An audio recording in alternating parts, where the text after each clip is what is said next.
The woman accidentally tore off the pull ring on a can, but to her surprise, she discovered that she could still open the lid by hand. This small discovery unexpectedly gave her a bold idea. She slowly raised her head and looked at the gap at the top of the container, which she had already damaged before, but could never fully open. Then the woman brought over a strap, used a small knife to pry open the edge seam of the container roof, and carefully stuffed the strap into the gap between the metal plates. Finally, she tightly gripped the strap with both hands, trying to use her body weight and arm strength to pull the roof open.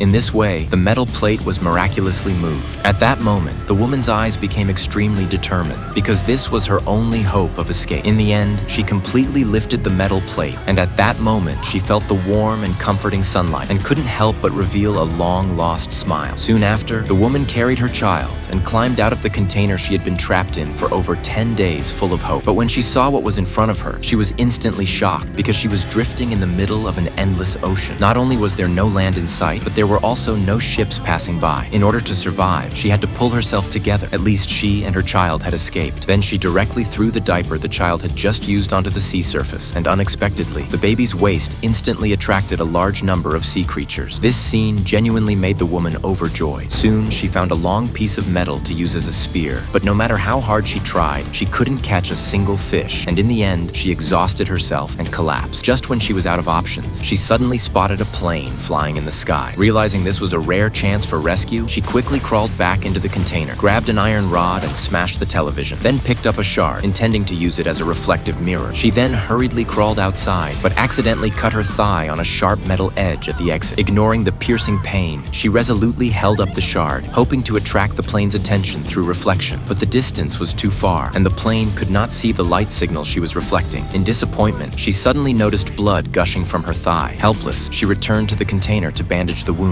She first took a sip of liquor, then used it to rinse her injury directly. Finally, enduring the intense pain, she used wire to stitch the wound shut. When she woke up again, she did not choose to rest, but instead used earphone wires to weave a fishing net. Early the next morning, the woman eagerly climbed down to the bottom of the container, placed the net into the water, and gently put the child's diaper on top of it. Not long after, she successfully caught a large fish. In this way, on the 15th day of being trapped, the woman finally had food. She thought that with enough supplies, she would not starve and would eventually be rescued. But until this day came, she had no choice but to leave the water-soaked container, and from then on, she and her child could only survive on that small makeshift raft.